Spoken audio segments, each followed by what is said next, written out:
Okay, Catherine, you're live. Good morning, everybody, and welcome to our session on Friday the 13th. We didn't realise it was a Friday the 13th when we put this one in the calendars. We weren't thinking about that, but it doesn't really make any difference to us. So there's 15 of you on there at the minute, so that is just brilliant, and there might be another few coming on. So without further ado, because there's a good attendance, I'm going to introduce you to our speaker today. So we're absolutely delighted on behalf of the Faculty of Nursing and the PNA through our College of Continuous Professional Development to host a webinar. These are a series of free webinars to recognise all of you and the work you've done throughout COVID. And again through this second wave, and also in particular to recognise the International Year of the Nurse and the Midwife. So the faculty and the PNA are absolutely delighted to do this for you. And I'm just saying hello from Aisling Culhane today. Aisling is normally here from the PNA to welcome you, but unfortunately we had a technical issue with just the account numbers behind the scenes. So Aisling is probably watching, and normally she is here to welcome you, but that was at our end. We just couldn't get her on this morning due to numbers. So hello from Aisling if you're watching, and hello Aisling if you're watching. So I'm delighted to introduce you now to our speaker. So this is Fionnuala McLiam. Many of you will know Fionnuala. She's a registered advanced nurse practitioner in cognitive behavioural psychotherapy, and she works in CHO 6 here in Dublin. So Fionnuala has a BA. She's her master's completed. She's a qualified RGN. She's a registered mental nurse. She holds a PG dip in behavioural psychology and is a registered psychologist with the Psychological Society of Ireland. She's also registered with the British Association of, it's like the CBT over in terms of our language, and she's accredited there. And as many of you will know, she's a fellow in our own faculty. So we're absolutely privileged and honoured that she's here today to take you through Assertiveness and Nurses. So just in terms of the housekeeping, there's a bar on the right of your screen, so you can pop up the questions. Now, Fionnuala would like it to be a little bit interactive, so as opposed to leaving all the questions to the very end, we're going to interrupt her as we go along with the questions, and she really would welcome questions, and she'd like to engage with you going along. Today we can do that through the chat box. So please help us with that. Pop in your questions, and hopefully it'll be a little bit interactive for you. And the other thing, there's a little form on your chat box now. If you would like to receive your credits from the Nursing and Midwifery Board of Ireland, the programme is approved for 1.5 credits because it's a 1.5 hour programme. We will happily send out a certificate to you, but we need to know who to send it to. So you might pop in your name and your email, and we will pop that along to you next week. So just before I introduce Fionnuala, I also want to thank Anya Halligan, is our faculty administrator, and she's behind the scenes keeping us all in check here on the webinar systems. We're relatively new to these, but we found them great, and it's lovely now to see so many of you here, or to know you're there this morning. So listen, I'm now handing over to Fionnuala McLiam, and Fionnuala, welcome and thank you so much for your session this morning. Thanks, Catherine. Today's session is about assertiveness, subtitled The Benefits of Assertiveness and How to Teach It. So what I'm going to do today is go through a bit of the theory behind assertiveness first, and then go into qualities of running an assertiveness training. So as Catherine said, I'd like this to be interactive. So if you have any ideas or what you'd like me to cover, please let us know. The other thing is I'm going to ask, just to start off with is, what is it that you think assertiveness is? And if you could type that into the chat box, Catherine will let me know.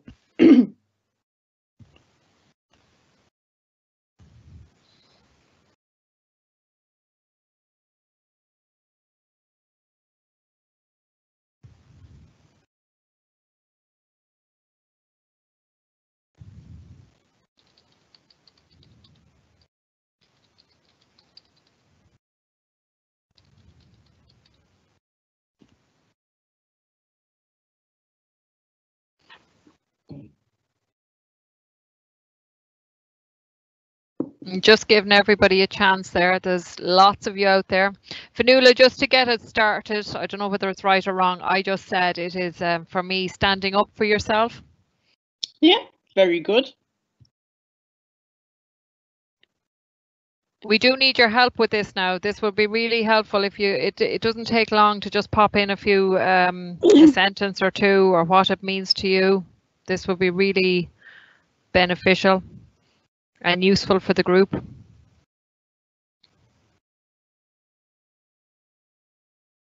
It's really just to be sure that what I'm talking about is what you think I'm talking about.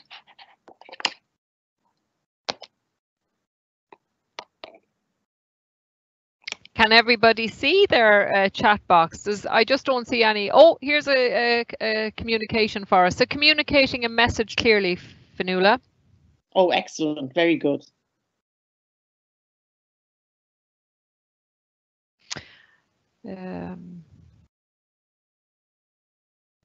Asking what you want in a sorry, it's just gone onto another screen. Asking what you want in a non-aggressive fashion, not letting others push you around. Oh, that's really good. Yeah, one of the main reasons I ask this question is because so many people confuse assertiveness with aggressiveness in some way. Anyway, I'll move on to the next slide. Which sorry, now there's two more. They're coming in now. So express your opinion, and then there's another one to speak up for yourself that is honest and respectful. Excellent, very good. We're all on the same page. So just a quick question here now. I don't know where is the chat box, Anya. Where is the chat box if they just cannot see it? There's no problem. I don't know what your name is. It just says anonymous on the screen. Sorry, I don't. It's easier if I have your name. You know, I'd rather call you your name. Anya, where do we send them to the chat box? Well, just if they've typed that in, they've typed it in the right place. Oh, so that is the chat box you're in when you're typing in the message. Hopefully that helps. That is the chat box where you put in the message. Maybe that's the word to use. Okay, that's it, Fionnuala. I don't see any other comments there just on that question. Great, we'll move on. So it's really about feeling confident in yourself, confident to express an opinion, to express it honestly, openly, and get your assertive message across. It's about dealing with conflict and how to deal with disappointment or annoyance or anger in an assertive way. So you can see on the screen there's quite a few different kinds of ways of describing this.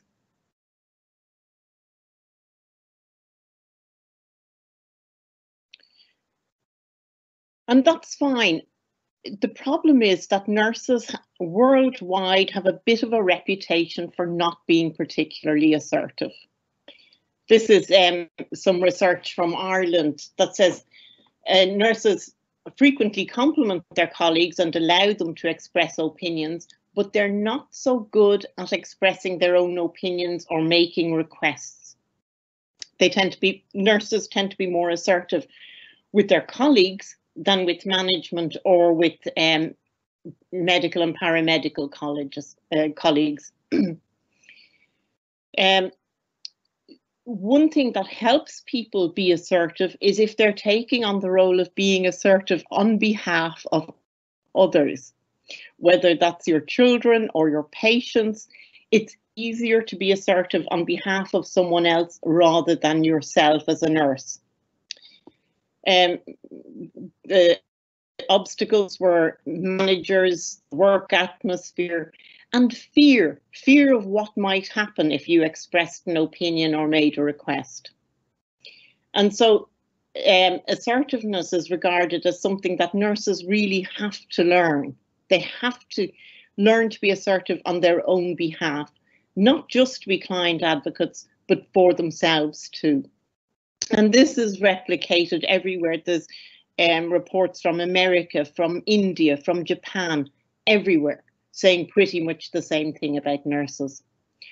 The nice thing about teaching assertiveness to clients or patients, service users, is that as you do it, you learn more and more about being assertive. So it's often by teaching assertiveness, you become more assertive yourself. So in terms of clients, you can see there some of the research findings about mental health problems. Deficits in the skills necessary for emotional regulation may hamper social functioning and preclude desired intimacy. So if you can express your emotions clearly, your wants, needs and desires and so on, you can function much better in any kind of social setting. It also means you're not afraid to be open about how you feel. And that's one of the things that stops true intimacy.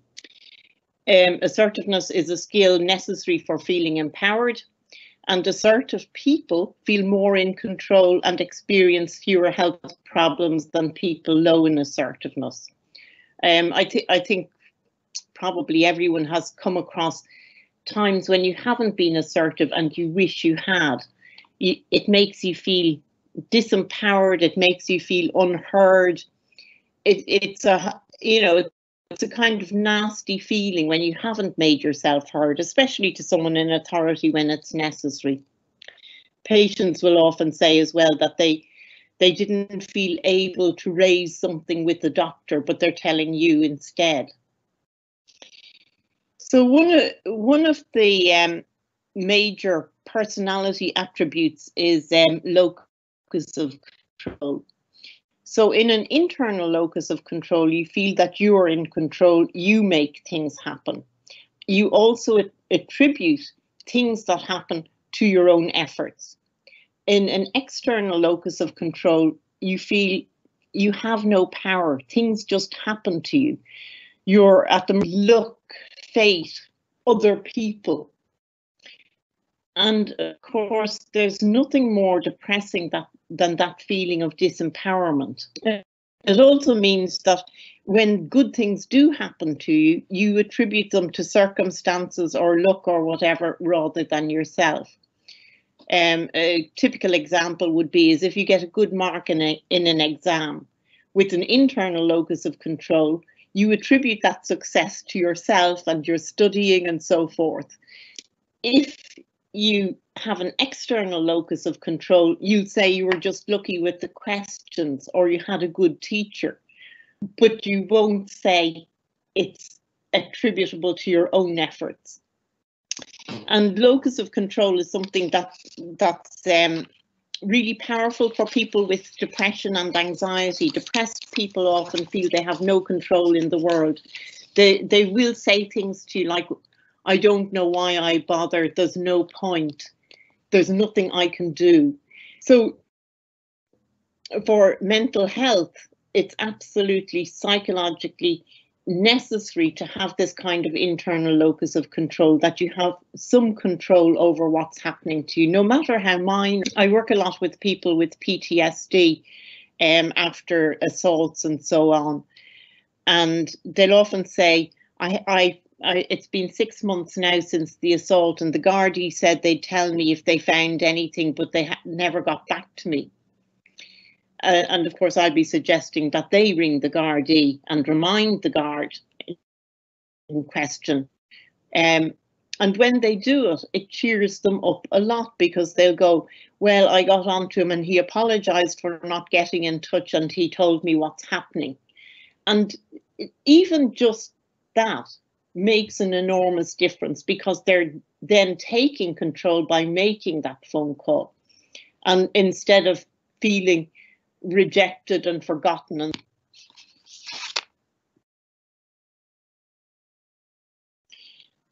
So more things about the internal locus of control. They're more likely to be non-smokers. If they do smoke, they have a much better chance of giving up smoking, because they feel they're in charge. They're in charge of what they do.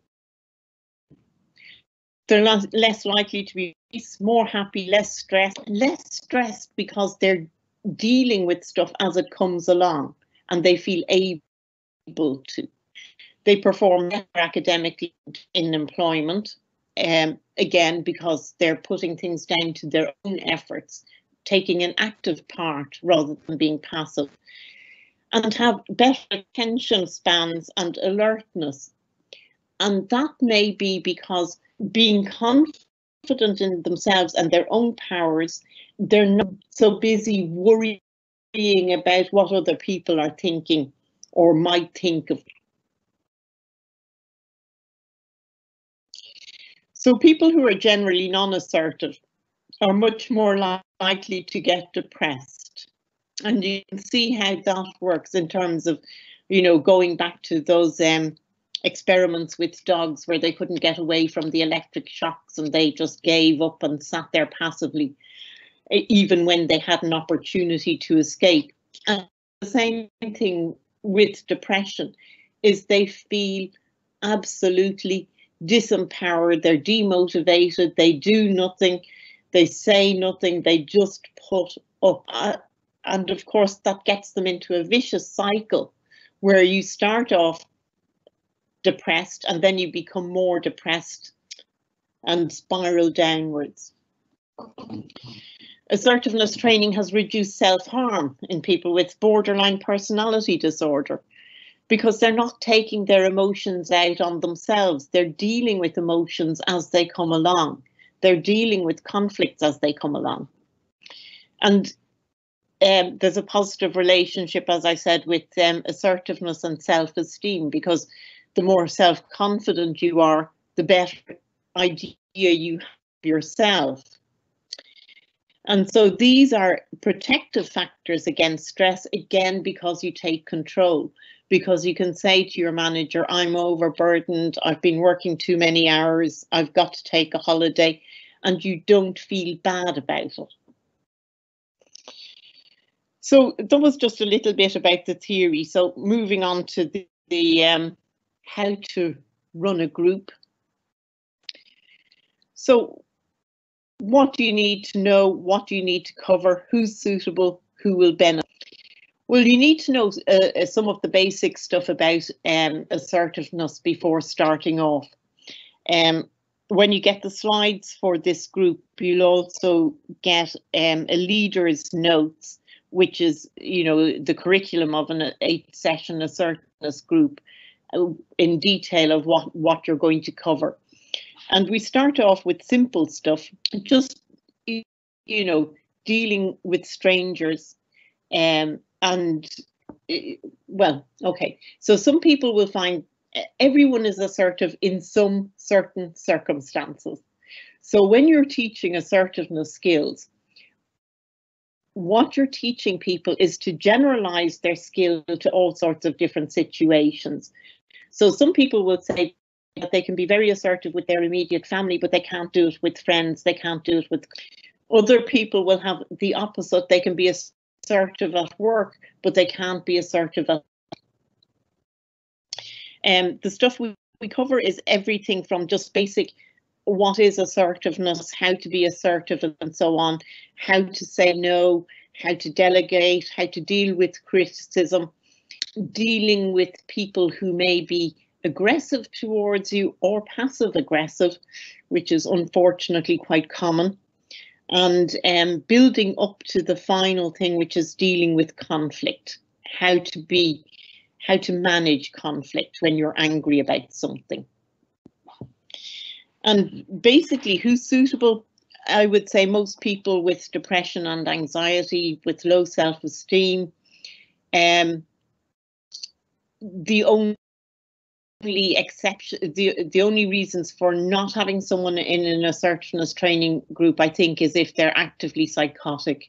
You might find that you also get people with social anxiety, and because people with social anxiety have a very high fear of negative evaluation, they often have what are often termed paranoid thoughts, not delusional, but just fear of negative evaluation. And I've also had people in an assertiveness training group whose default mechanism was to become aggressive. And they're always a minority in an assertiveness training group, but very interesting because their defense defense mechanism is to get angry straight away at any perceived slight, and it's really trying to bring that down and getting them to express what they want to express calmly rather than immediately flying into anger. So, why are people unassertive? Generally because they don't know how to. They don't know the skill of being assertive is sort of, it's innate in many ways. They don't know how they are assertive in the situations where they are assertive, being assertive with their, immediate family. So they don't know how to transfer that skill to other situations. They just say, I feel comfortable with my, I feel comfortable in those situations. Generally, it's fear of rejection in some form or other. So the fear prevents them from behaving assertively. And there's the fear of negative evaluation, which is other people thinking badly of you in some form or other. But also the fear that because anger is suppressed when you're not assertive, that if you do say something about something that's been niggling you for a long time, that you will absolutely blow up and make a show of yourself and not handle the situation well at all. So that's the reason why you need to teach them the skills to generalize it to all situations.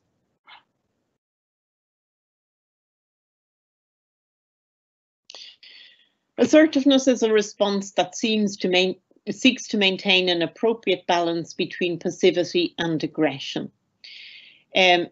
We used to use the word submissive rather than passive, but I think it's so loaded with negative connotations that passive is easier for people to take as a description of their behaviour rather than submissive. Assertive responses promote fairness and equality in human interactions. And that's really important. So you don't feel that other people are necessarily more important than you, that we share a common humanity. And generally, no matter what position that person is in, so whether they're the President of Ireland, the Director of Nursing, the Clinical Director, they're still people too, first and foremost. They all get up in the morning and wash themselves and brush their teeth just as we do. And having that assumption of equality as humans makes it much easier to interact with people rather than thinking, oh well, I'm just a nurse. So you have a positive sense of respect for yourself. I'm a person and I'm just as valid as anyone else. And you have respect for them as people too. This is the continuum of behaviour, and the passive and the aggressive are always much easier to explain being extremes. Assertive, because it's in the middle, is always much more difficult to define. But basically the passive person is going, I'm not important, my needs, wants, wishes, desires aren't important, but the other person's are. The aggressive person, of course, takes the opposite tack. My needs, wants, wishes, desires, what I want is important and yours aren't.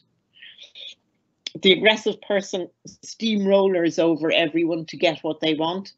The passive person allows themselves to be steamrollered and ends up feeling like a door. Now, there's advantages and disadvantages to both of them. The assertive person, on the other hand, is saying that I am important, what I want is important, but so are the needs of the other person. We're going to have to negotiate this if we're in conflict. You want to go to the pub, I want to go to the cinema.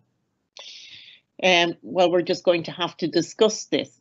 And of course, you can't negotiate without communication. But the communication must be clear, open and honest.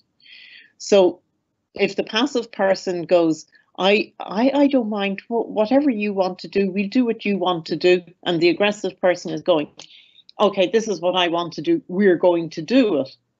Then there's no negotiation there. So it can mean actually stating what you want, and we'll go into this a bit more later, is it can be actually really difficult, especially if you're used to regarding your own needs and wants as secondary. It can be really difficult to even recognize that you have a preference when you're so used to saying, oh, well, we do whatever you want to do. So what are the advantages of being passive?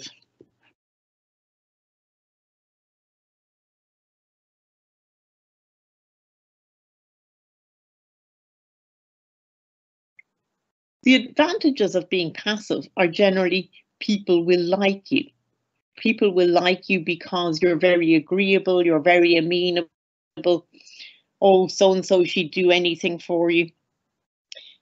But the disadvantages, of course, is that your needs and wants may not be met at all because they're constantly being suppressed by doing things for others.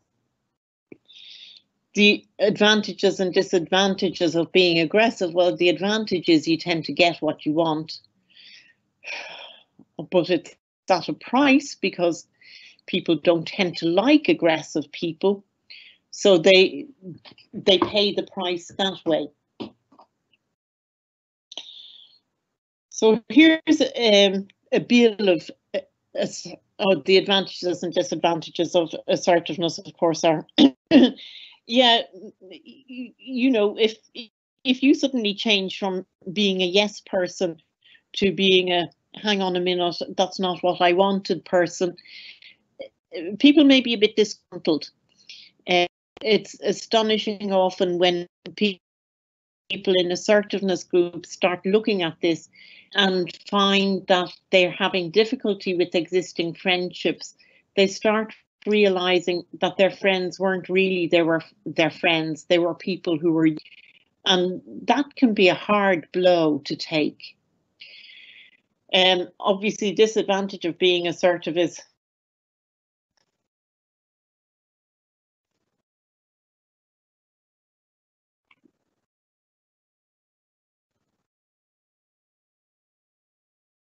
Do you want them to type in, Fionnuala?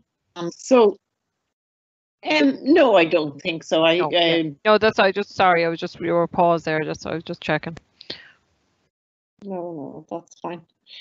A lot of there's been a big gap in the research. So there was a huge flurry of research into assertiveness in the 70s and into the 80s, and then it fell out of favour because there's fads in psychological research as well as fashion. So assertiveness went out of fashion for some reason, and it's only recently come back in again. So when you look at the references, and I'm saying this because this reference is, I think, from 1976, the Assertive Rights, there's a big gap between about 1983 and the year 2000 when assertiveness research started coming back out again. This is from 1976, as I said. You've the right to judge your own behaviour, thoughts and emotions, and to take the responsibility for their initiation and consequences upon yourself. And I wish there was a way of phrasing this a bit more understandably, because I think this is absolutely crucial. It's totally fundamental to all the other assertive rights. It means you're the judge of yourself. You judge your own behaviour. You judge your own thoughts and feelings. You take the responsibility for acting on them, and you take the consequences for acting upon them. So if this isn't an internal locus of control, I don't know what is, but unless you get this, it's you don't really get all the others. So we're not responsible for other people's emotions. might be a bit more easy to understand in that respect, but it doesn't quite cover it. So then it goes on. You have the right to offer no reasons or excuses for justifying your behaviour. You don't have to explain yourself to anybody. But referring back to number 1, if you do something without justifying yourself, you have to take the consequences. So if you're sitting at work one day and you're absolutely fed up, it's been too long, you've felt, I don't know, disregarded or whatever, hurt, you've been overworked and underpaid, and you decide to walk out, well, that's your right. You can just walk out without any explanation. You do have to put up with the consequences, though, which is, you know, pretty serious. Generally, if you walk off your job, you may well be fired, but you still have the right to do so. You have the right to judge if you're responsible for finding solutions to other people's problems. And of course, this is what nurses do all the time. We feel responsible for fixing things. We go ahead and do all this fixing. And this is one of the things that makes us more assertive on other people's behalf, because we will argue the toss on behalf of a patient or client, but not so much for ourselves. And sometimes it's actually better to stand back and let people do that work for themselves. If you can help support them, do it for themselves, brilliant. But running in and fixing other people's problems isn't the answer. Otherwise, they become dependent. You have the right to change your mind. You can think one thing one day and tell, you know, the MDT, this is your opinion, and change your mind about it, having thought about it a bit more. That's perfectly fine. You have a right to change your mind. If none of us ever changed our minds about things, we'd be stultified. There'd be no change. You have the right to make mistakes and be responsible for them. So that means the ability to not to defend mistakes that you've made, but to be able to stand up and say, yes, I'm sorry, I made a mistake. Remembering we're all human, we all make mistakes. You have the right to say, I don't know. If you don't know something, why not say it? It makes life a lot easier for everyone rather than pretending you know. You have the right to be independent of the goodwill of others before coping with them. People don't have to like you. You don't like everyone. So you don't have to pussyfoot around things. It's much easier to be open about something. You have the right to be illogical in making decisions. Well, Janie Mac, we're all illogical when it comes to making decisions in many ways, because many of our decisions are taken on emotional grounds rather than rational grounds. I feel like it, I fancy it, rather than having a concrete reason for things. That's fine. You've the right to say, I don't understand. Well, that's clear enough. You've the right to say, I don't care. There's too many things to care about in the world. We can't care about every single one of them. We have to pick the things we care about, and the things we care about most is about ourselves and the people nearest and dearest to us, especially those who are dependent on us. And you have the right to say no without feeling guilty. No is incredibly hard for a lot of non-assertive people to say, because of this fear of negative evaluation. I have to keep doing favours for people, even if it's to my own disadvantage. Because if I said no, then what would happen? There might be an argument, they might dislike me. And so just to clarify about rights, rights are rights. They're not duties. You don't have to uphold every single right on every single occasion if it's a choice.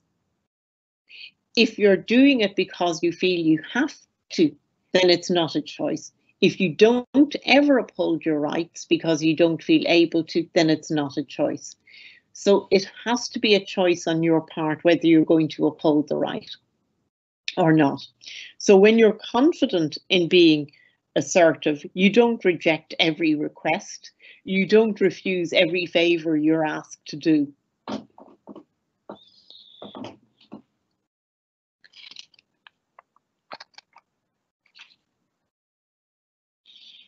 So what stops you from being assertive? This is a really interesting question, and everyone will give their own kind of answer to this. Some people will say they don't know. Other people, again, will say the fear of an argument, the fear of rejection, or your own self-image of yourself as a nice person. I won't see myself as nice if I act on these assertive rights. Or again, the fear of being aggressive, losing control. So a lot of fears that people have, it's uncaring to be assertive. People don't realise they hold these assumptions. We hold assumptions and think they're universal in many ways until they're challenged, usually by someone telling you the opposite to what you believe. I often think the thing about, if you're in a pub and with a group of people and one person comes back from the bar going, oh, the barman gave me 20 quid too much in my change, and they pocket it, and you're absolutely horrified because you'd never do that. This is a real difference in assumptions. So it's only by looking at ourselves we can see which assumptions we have, and this is one of the things we get people in groups to do, is look at what stops them being assertive. What assumptions do they hold? It's uncaring. I'm here to satisfy other people's expectations as the passive person, or the aggressive person is the other people are here to satisfy my expectations. I've no right to say no, but neither does anyone else. If I constantly do favours for other people, then they can't refuse me when I ask them to do a favour. And if they do, I'm going to go into a sulk. Or feeling that if someone says no to me, it's because they don't like me or don't love me. They see it as a personal rejection rather than a rejection of the request. Putting a load of weight onto your expectations. If I don't get what I want, it'll be the end of the world for me. When there's so much weight put on it that you don't even want to risk it because the consequences would be so dire. It's rude or selfish to say what you want. Selfishness is one of those things that pops up often. I think, in bringing up kids, it seems to be one of those things that pops up along with the notion of being big-headed or conceited or full of themselves. So people don't recognise that there is, there's a continuum between selfishness and selflessness. So you can't be entirely selfish or entirely selfless, because either of those are going to be bad for you in a social species like humans are. We have to get along with other people. So what I say is, in the middle is self-care. You look after yourself in order to look after other people. The old analogy, you can't pour from an empty teapot. But the idea of self-care is not selfish. You have to look after yourself, and that's something that often requires quite a bit of discussion. People should keep their feelings to themselves. Nobody likes someone being emotional. And in fact, in the workplace, of course, emotionality is looked on unkindly. And I'm sure we've all come across situations at work where someone burst into tears for whatever reason, because of the way they're treated, because of something that happened at work, because of a patient. And it can be extremely awkward because no one expects that kind of emotionality. But of course, we're all human, we all have emotions. And the last one tends to be quite common in couples. I shouldn't have to say what I want. People close to me should know. They should know maybe, but they don't. They don't always.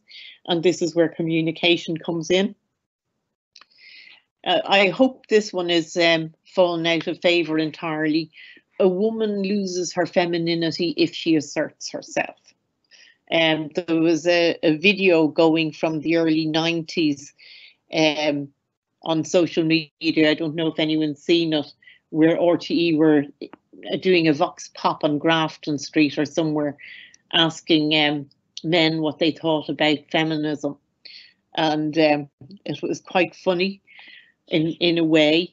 Women saying, or men saying, my mother was a wonderful mother until she discovered feminism, and now she's a right pain in the you know what. Current, I think, but maybe not as explicit.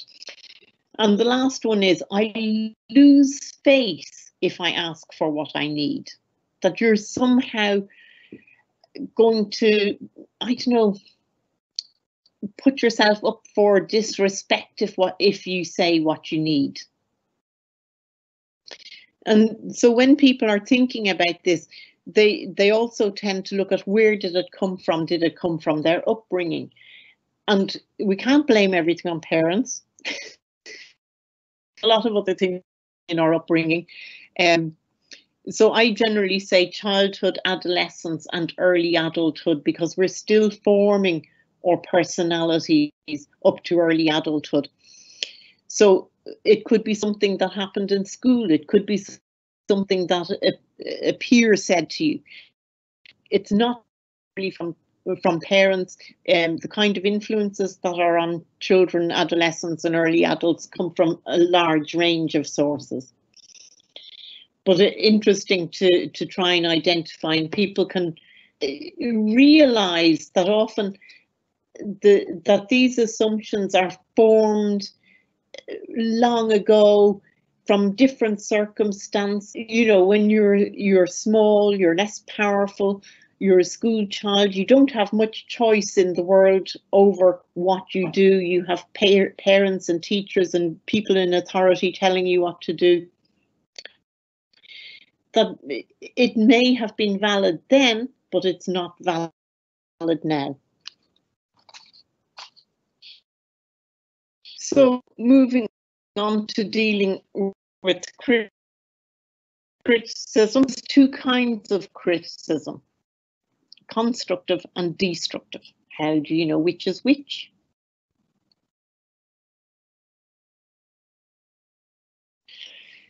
Constructive criticism is useful criticism. It points out something to you that you might know or might not know, but it's generally given together with saying, you're very good at this, but you could improve on the other. And that can be useful for you to know, and it may be entirely necessary to give other people that kind of constructive criticism in order to help them grow and develop. And sometimes, you know, it can be given with a tip for how to improve. Destructive criticism, on the other hand, is in no way valid. It's generally given to make the other person feel bad in some way. The problem is, if you accept both kinds, you can be left devastated by the destructive one and feel terrible about it, when in fact it may not be true at all. So with constructive criticism, the only thing to do is accept it. This is an example from myself. When I was young, I used to never include travel time in my trying to get to meet my friends. and so I was inevitably half an hour late. That was fine until I accidentally arrived on time and my friend was half an hour late. And when I was giving out to him, he said to me, "But you're always half an hour late," so I decided not to come until half an hour later. That taught me. And looking for solutions is then the way to go. What can I do to improve? How can I get over this? And then the nice thing about constructive criticism is you're working together to improve. You're working together to overcome whatever it is, to learn how to do it. And so it ends up as a win-win situation. On the destructive side is deny it. I'm sure you've come across people who go, "Nope, never did that. It's completely wrong."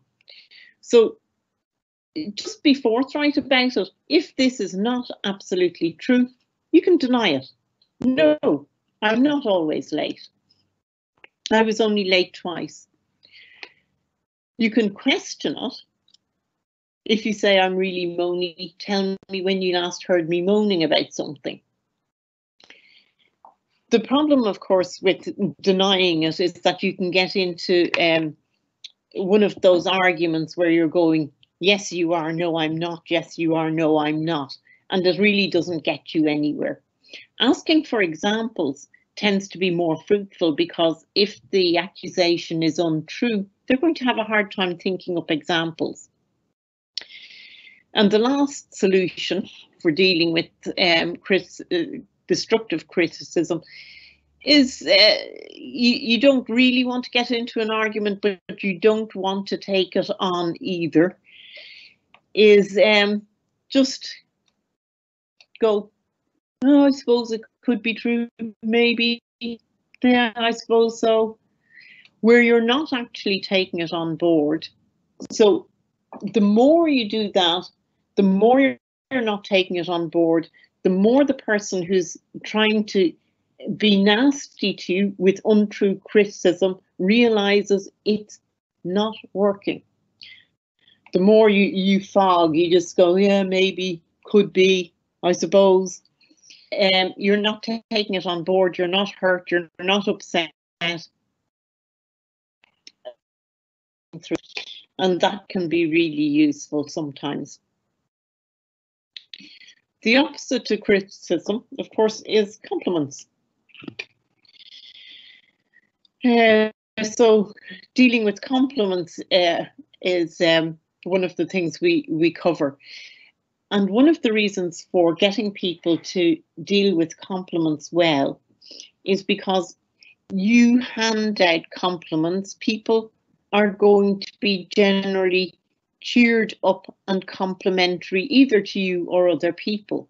So it makes for a much nicer atmosphere. Of course, in Ireland, we tend to get all humble about compliments. So the example there, the lovely top of this old thing goes in the bargain rail in Dunn's. Now, none of us walk into a shop and go, "That's hideous, I'll buy it." So generally we bought whatever it is because we liked it. When you react in this way to a compliment, it sort of brushes away the compliment. It says it's not true. And so the person who gives the compliment will sort of think, "Oh, well, maybe I shouldn't have said that," and is less likely to give compliments in future. So the rule is accept, acknowledge, and agree. So you accept it, thank you, acknowledge it, that's really nice of you to say so, and agree. It's one of my favourite tops too. The idea is, of course, if this isn't an item of clothing that they're complimenting you about, if they say, "Oh, I don't know, you're such a kind person," are you going to say, "Thanks very much, nice of you to say so, I think I am too"? Which is difficult in an Irish context, in which case the agreement would be something like, well, I do try to be kind.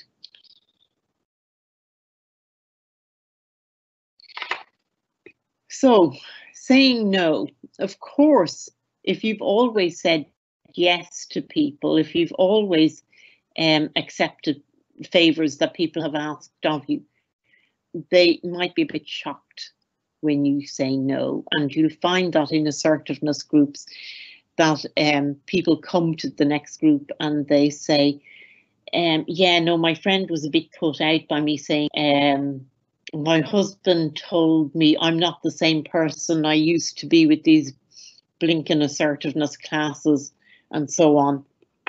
So when people reject you saying no, they tend to persist. I go on, and they tend to be persuasive, but you always do this for me. And you have to teach people not just to say no, but to be persistent about it, to say, this is my decision and I'm sticking to it.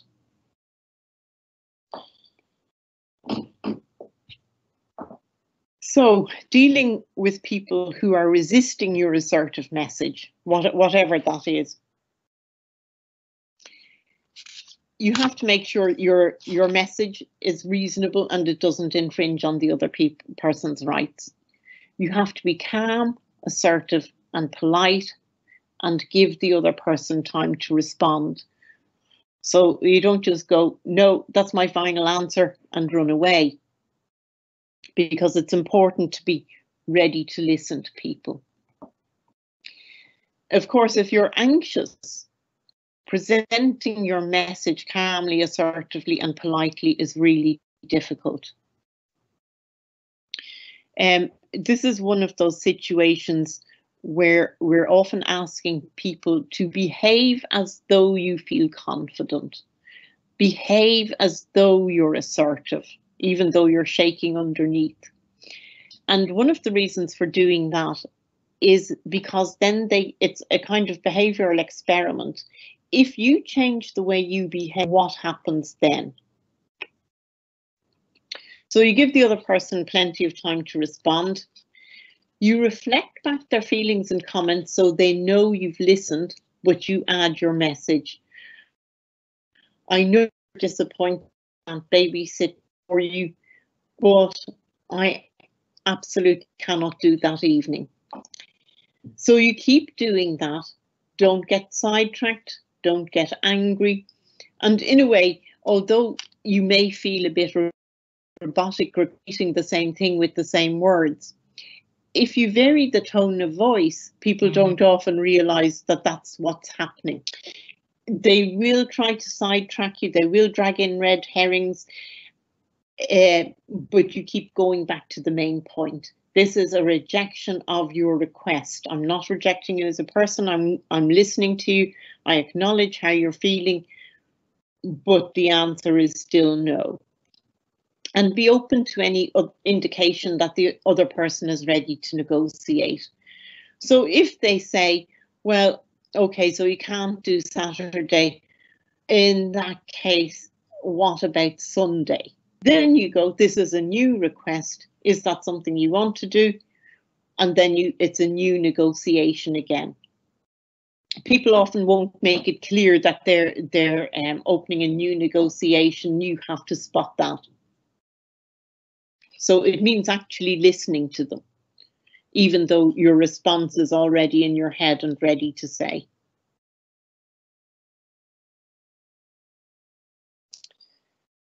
So normally in a group, I'd be putting you working in small groups. But just another thing to put into your chat box. What are the qualities of the nicest people you know or can imagine? And what are those qualities? What kind of qualities make up being nice, being a nice person?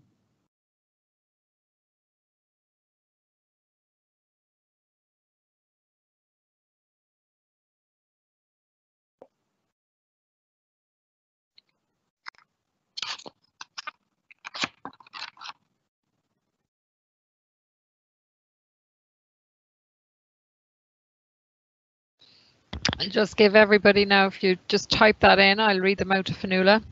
Just while I'm here, Fionnuala, while everybody's typing, just in terms of what assertiveness was, 2 came in and I just wanted them to be read out loud. So the ability to be heard was 1. And there was another one, standing up for your own or others' views in a calm manner. So just that I told them I'd read them out. So just pop in your answers there. There's 20 of you out there now, so so just pop them in. Now they're coming, they're starting to come. Doing things for others, feeling listened to, seeing the positive.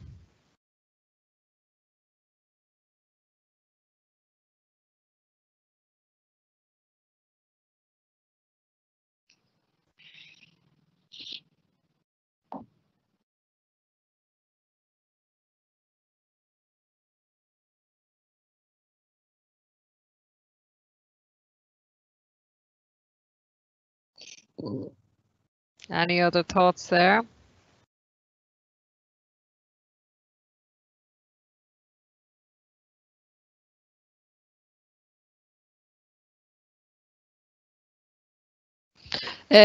Considerate, accommodating, and a listener.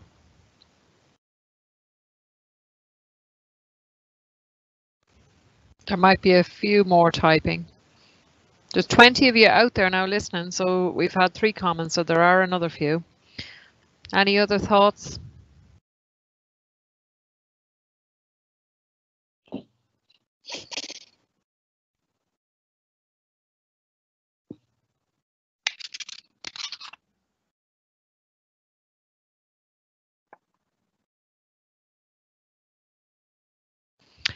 Caring person, honest, being caring, and someone who really listens to you, someone who can empathize. And Liz says supportive.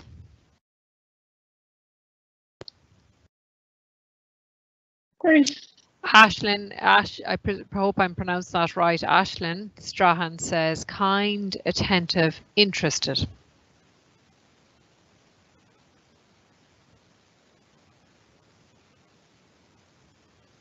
Yeah.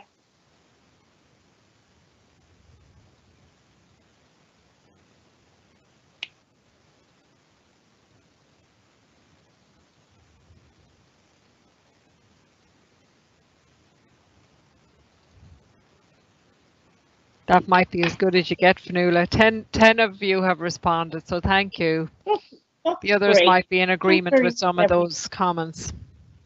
Yeah, and you know, being listened to, being positive, caring, empathic, supportive, all those things are lovely things. They're all very other. One of the things that I would always put in for someone who is a nice person is someone who is genuine, someone who is themselves. And that can often mean that someone who is themselves is very reliable. They're not a chameleon. They don't change depending on who they're talking to. They are themselves. So they're very honest and open. But of course, that can mean getting into conflict. And this is the one that seems to be missing from our definition of nice people, is they're lovely, they're other directed, but they're nearly selfless. And none of us can be that, not with maintaining our own personal integrity. So, as most of us would like to be nice, we try to be all these things, and then we see being assertive nearly being in opposition to those qualities. But actually, if someone is genuine and honest, they're going to be assertive as well. They're going to say what they feel and how they are. So, as we said earlier, burying your own needs means you sacrifice yourself. The face you present to the world is not real. You're not actually genuine. If you're burying anger, then resentment builds. And when resentment builds up, it leaks out. Anger, suppressed anger, will always leak out in some way. And it often comes out as what we call indirect aggression. So we all get angry at times, and we all need to deal with that anger. And the best way of dealing with it is to be assertive. So what happens in actual fact, seeing not everyone is assertive? We smoulder and we fester. So smouldering is when there's a situation that you're angry about, but you didn't do anything about it. So you have this kind of smouldering, seething anger going on under the surface, and nothing is happening. There's no change, and you're just really angry, but you're not doing anything about it. And festering is, what are the effects of suppressing that anger? How does it come out? And it often comes out as a kind of stress, because obviously it's stressful to suppress emotions. So in terms of physical or physiological effects, you can have a breakout in spots, for example, or you have a chronic stomach upset, or your heart rate is raised, or your blood pressure is raised. In terms of emotional effects, you tend to get irritable. And of course, irritable people take out their irritability on people they feel safe doing that with. So instead of, taking up an issue with your manager, for example, you take it out in your family. Now, you don't know you're doing that. It's just that your irritability shows to your family while you're smiling at your colleagues and you're smiling at your manager. You go home and the slightest thing sets you off. So it has a really bad impact on the relationships that are most important to us, because let's face it, most of us value our families more than we value our managers. So when you're suppressing this anger, as I said, it does tend to leak out. That also happens with other people.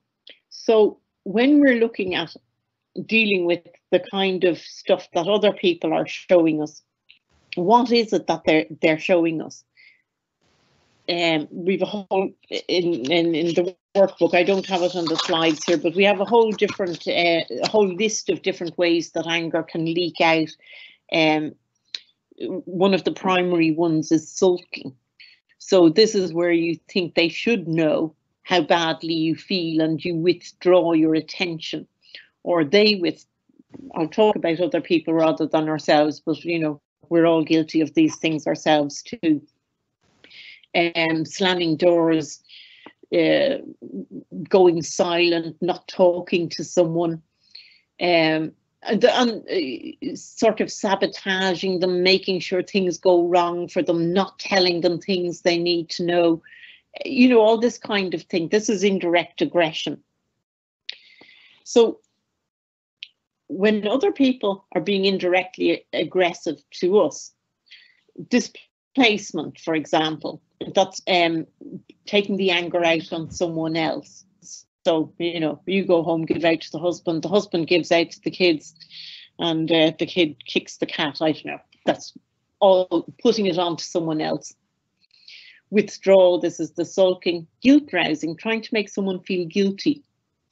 Being uncooperative. Oh, yes, I'll do that, but never doing it. Failing to learn. Repeating the same thing over and over, so they know that they have a habit that annoys you. I don't know if it's fiddling with their pen all the time and you've said, look, please don't do that, it just catches my attention and it drives me nuts. They just do it over and over again. They might undermine you. They might play help. Oh, won't you do this for me all the time? They may go overboard on killing you with kindness. Sarcasm and gossip. I think we've all had experience of that. not saying anything to the person's face when you're anything else, how horrible they are. Holier than thou. Oh yes, well, you know, I'd never do that. And non-rewarders is someone who will never say anything nice to you, no matter how much you do. They're deliberately withholding any kind of compliment, any kind of praise. They just go. So how do you know that this is hidden aggression and not just something and not something else? You know, because all the thing with hidden aggression is it can always be disguised. I did not slam the door. It just lost my grip on the handle, for example. I was not off sulking in my bedroom. I was off on the computer doing some work. So can you be sure it's hidden aggression? So one of the ways you can know it's hidden aggression is because it has an effect on you. It starts making you angry. So you have to ask yourself, is there some way that you're preventing the person telling you directly that what's wrong? Are you sending off some sort of, you know, signal through your body language or your behaviour that you are not open to discussion? Is it because you're more comfortable with indirect anger than direct anger? So then you have to ask the person, is there something wrong? Have you a problem with me?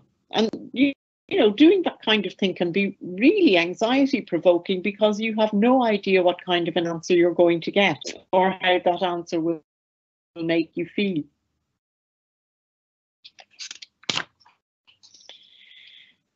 The problem is, as well as people been suppressing their anger, they may have been suppressing it for a long time. So we're opening up. I'd really like to know, please do tell me. Then do not be surprised if a mass of hidden resentment emerges. So your friends going, remember what you did at the 21st birthday party 20 years ago, and then you did this and then you did that, and gives you a whole history of it. It's really hard not to get angry in return. You may feel angry, but do not respond angrily. But you do have to set clear limits for the behaviour you will tolerate. So you go, oh, okay, I'm listening. I had no idea you felt all this. You told me. But if you scream and shout at me, if you start swearing at me, I will stop listening. I will go away. So you're saying that you will put up, you will listen to all of this, but there's limits to how you're going to take it. You're not going to stand there passively and listen to people shouting, calling you all sorts of names and so on. You want a discussion. So work out what you'll do if the other person does start screaming and shouting. If they do start cursing and swearing at you, you have to do what you're saying you're going to do, which is leave the situation maybe. In general, avoid colluding with indirect expressions of anger. This is, don't just put up with it because it poisons relationships. If you don't, if they don't feel able to tell you, and you don't, you feel going on the relationship, it's no longer, you know, a decent friendship because there's this mass of stuff underneath. So it's much better to try and get it out and deal with it. So, conflict, dealing with conflict. I must change the heading of this. It was called Rules of Fighting, but really it's Rules of Conflict. If you want to get through a situation, a difficult situation, maybe you're angry about something. The first thing is look at your own feelings honestly, because our feelings are rarely clear-cut. It's not, you feel angry, okay, and anger is a useful emotion because it's telling you something is wrong. But what is the thing that is wrong? And are there other feelings going on? Are you feeling guilty? Are you feeling disappointed? Are you feeling inadequate? Try and sort out all these things, because some of them may well be coming from inside you rather than what actually provoked the anger in the first place, the wrong that was done to you. So identify the problem. So you go, okay, inspiration has deserted me. I'm trying to think of some particular situation in which you might be angry with someone, and I can't think of a single thing at the minute. So if you can think of anything in the chat box, I'd be grateful. Rescue me. So you have to identify the problem, but not just the problem, what you want done about it. You want a solution. So if your problem is, I'm no good without a concrete example. Anyone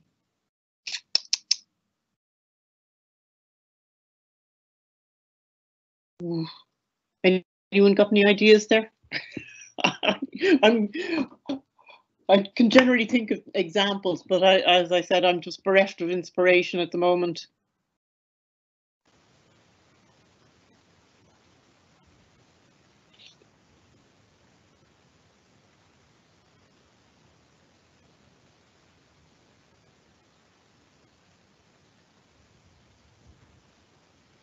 Oh, I'll go for a domestic one, right? Yeah. Seeing I'm at home. I'm annoyed that my daughter never puts anything away in the kitchen. Wherever she goes, there's a trail of stuff behind her. And I don't want to say anything because I know she's quite stressed with what she's doing at the moment. She's exams coming up and assignments due and stuff. But at the same time, I'm getting really fed up. I'm nearly following her around, picking up coats and scarves and cutlery and God knows what else.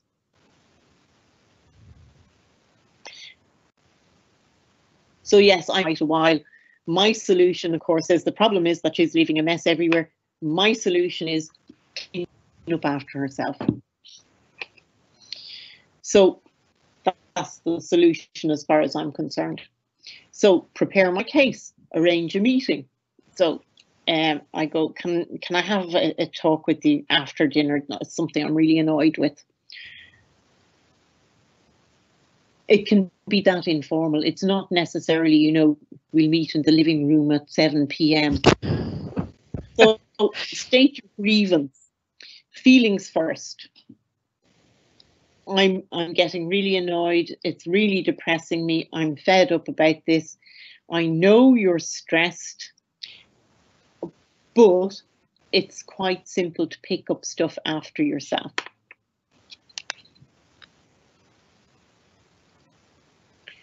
And then I have to listen to their case. So she goes, I'm very stressed, I have assignments due and I've got exams and I can't be doing all of this because, you know, it's too difficult and I'm so stressed. And then we have to discuss differences and we go over it again and again and again. And then we a solution. And this is one of the good things of in, not just with the problem, but also with the solution, is it gets you focused on, don't have a solution to the problem that's causing the whole anger in the first place. It's always going to be really difficult because you then just argue. So once you have a solution in from early on, the outcomes are maybe your case and solution are accepted, maybe your case and solution are rejected, maybe you compromise or you agree to differ. the thing is, no matter what the outcome, you have had your say. And that is the bit that makes you feel that you have some sort of power. Fionnuala, sorry to interrupt, you're just breaking up a little bit. You might just repeat that point again.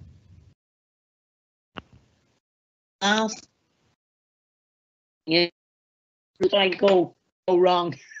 Fionnuala, sorry, you just froze there on screen. You're back again. Just you might repeat that point there. It's just the fact you were just talking about that when you actually have your chance to say it and verbalize it, that bit in itself is empowering, I think is what you were just coming to say. We heard bits of words. That's right. It doesn't really matter what the outcome is. It's the actual doing it and taking part in a conflict that gives you the power, that gives you the ability to be heard, to insist on being heard. And of course, then you have to learn from what you did. What did you do well? What you need to improve. Now, obviously, the last part of this, and you know, it takes practice. It takes a lot of practice because we're not used to dealing with things in this kind of manner. There's you know, there's of a nod's as good as a wink, and you know, saying one thing that means something else. Came back to Ireland after most of my training. I really didn't understand when you're on the phone to someone and they say, "I let you go now," that actually meant I need to hang up myself.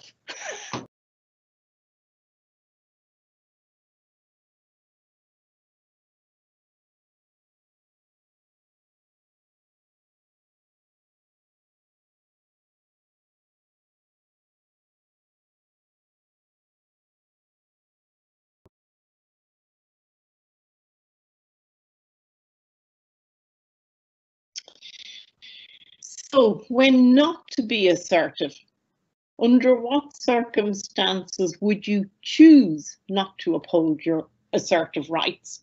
And there's, you know, time, place, circumstances not right, threats of violence or overwhelming repercussions or retaliation. You know, if someone is holding you up at knife point for your handbag, this is not the time to start being assertive, just hand it over. Alcohol or drugs consumed. Yeah, none of us are very rational once alcohol has been taken. Emotionality comes to the fore and we lose the logical and rational part of ourselves. Not a good time to get into an argument with anyone if either they or you have drink taken. And sometimes we fear the consequences of what if I win? What if I get what I want? It maybe if I get the promotion I want, I won't be able to handle it. So it's looking at yourself as well. Maybe you feel if you lose, you'll have lost too much.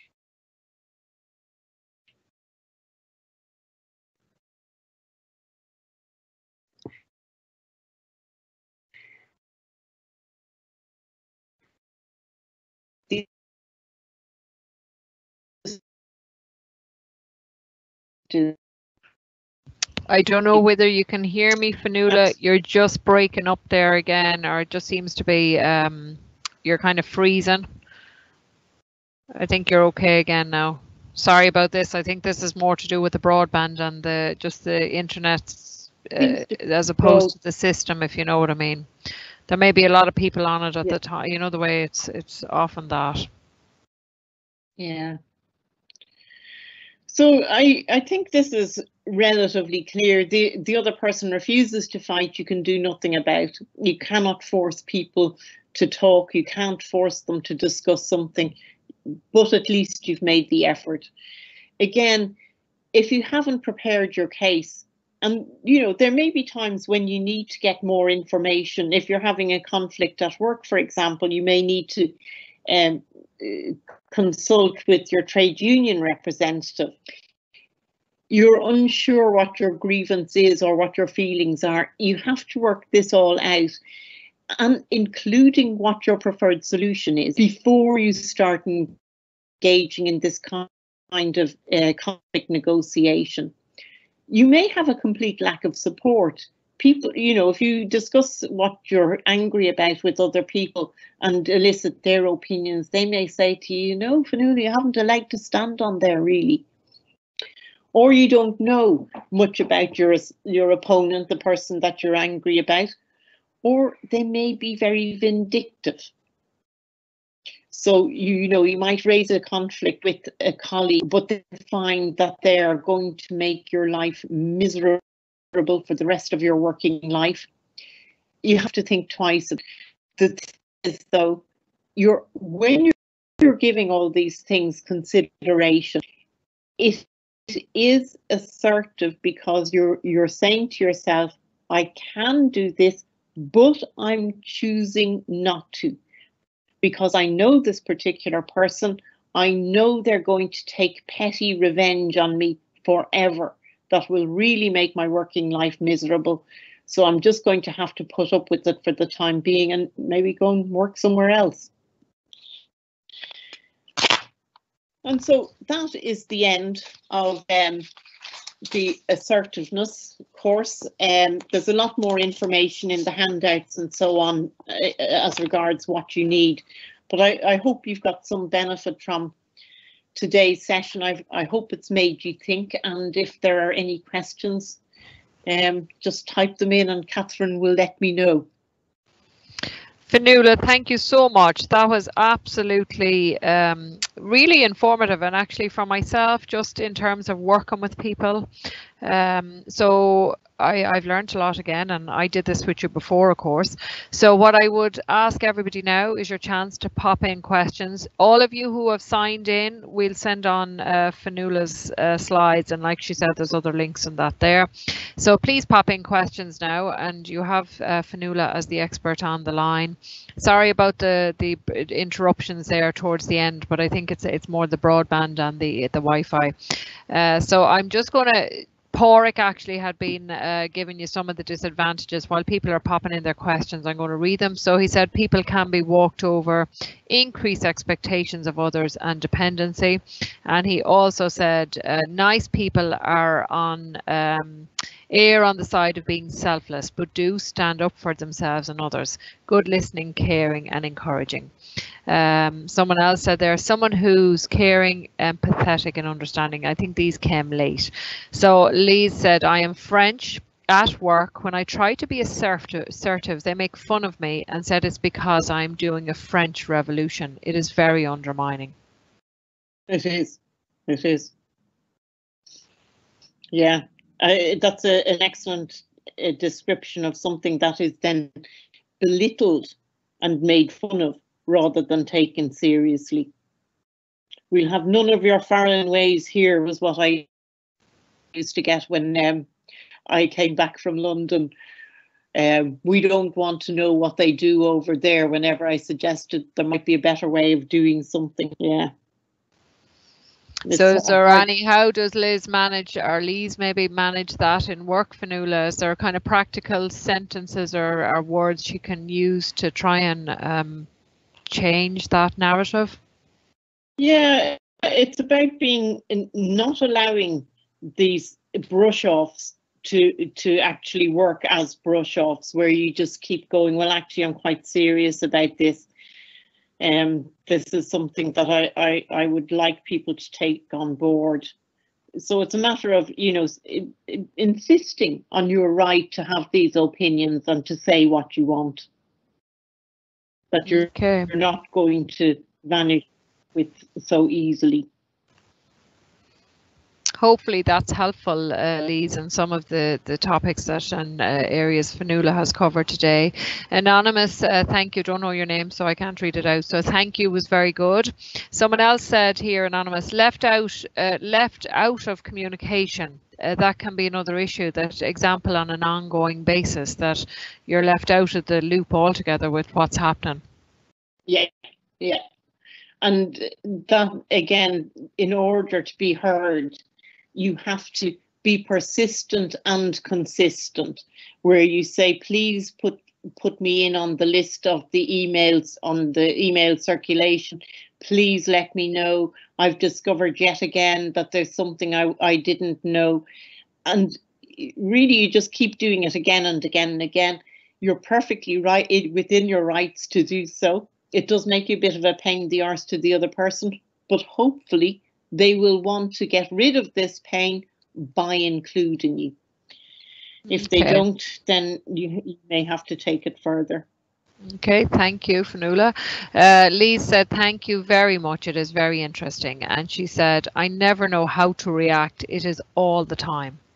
So hopefully after this morning and just some of what Fionnuala has said, Lise, you'll hopefully, and maybe like that, if it continues, is there a manager or some, you know, have you a mentor or somebody that you can talk to locally, you know, and get advice on how to manage, maybe even outside of your unit, there might be a colleague or somebody that can kind of support you through that. Anonymous, so sorry I can't read your name. Covert control. They just said that this is very important to mention, covert control. Yeah, well, again, this is the kind of thing that happens when it's a kind of aggressiveness in that they're trying to control what you do.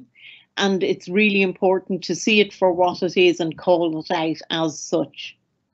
Now, they've given further clarification here for me to mention covert control. When running groups with anxious, depressed patients who seem to have a lot of motivation and ability, but making no progress, Fionnuala. The thing about this kind of assertiveness is that we always give them things to practice in the week in between sessions. So we go off and say, try this, try that. There's homework at the end of every session because it's all very well structured. So it could be dealing with criticism, it could be giving compliments, you know, it could be any number of things. It's all there in the program. And so they come back and they give their experiences of trying it out and how it went, and then discuss it within the group. For some people, it will have gone really well. Other people, they sort of got halfway there and then gave up. But they're also seeing what's within themselves, what fears and anxieties come up for themselves. And with that knowledge, then it builds up so that from week to week, there's more and more stuff coming in. So I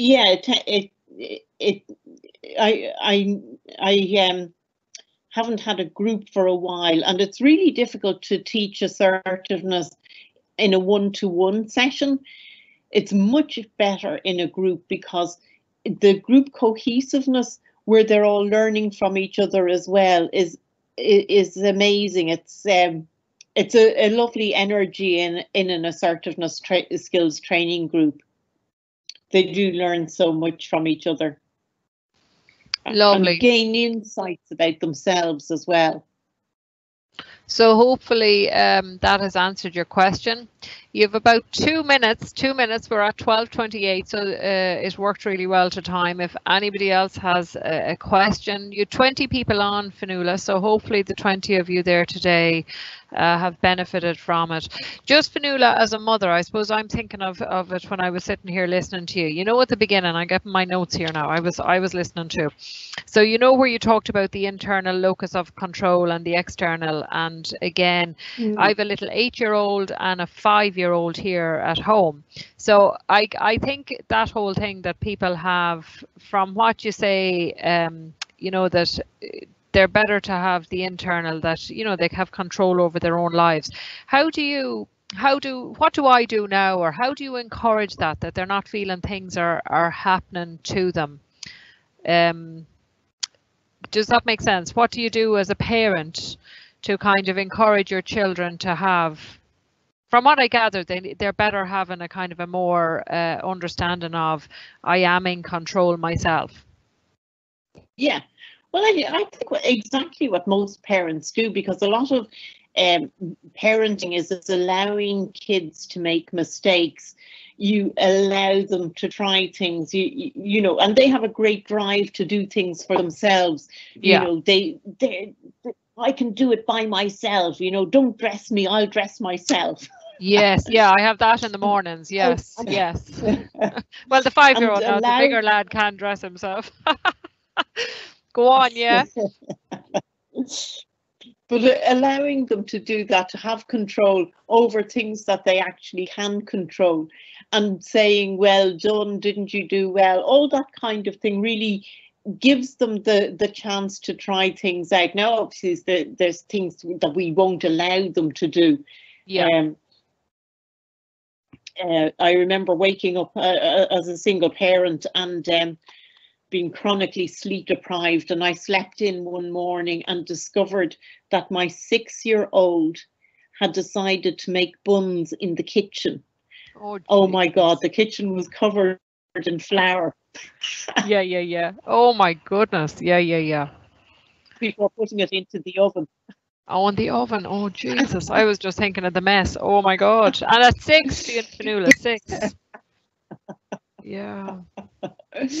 But the more they can do themselves, and the more you appreciate their efforts, then they see things as being under their control, and that's much better. Yeah, so that, oh, thank you for that. Now I'm glad for that information. So I don't see any more questions.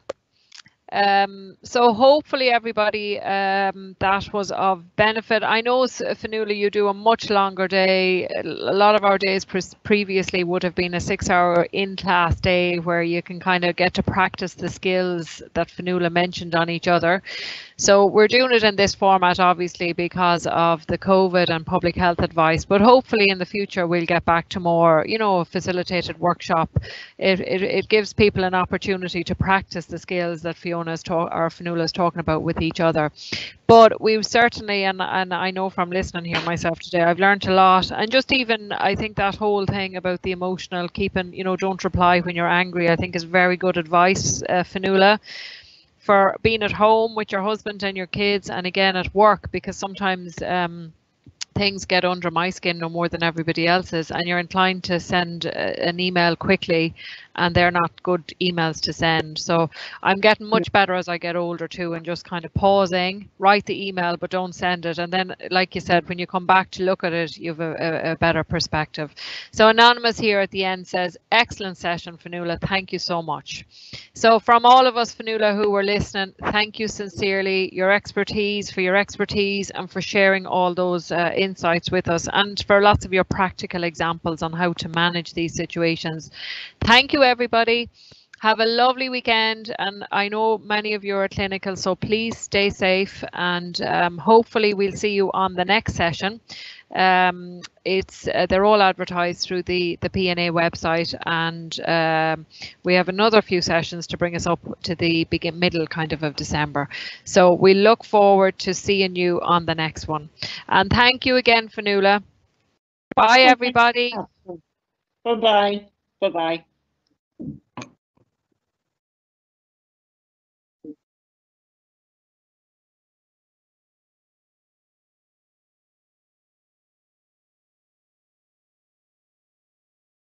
Are we off live, Anya? Anya?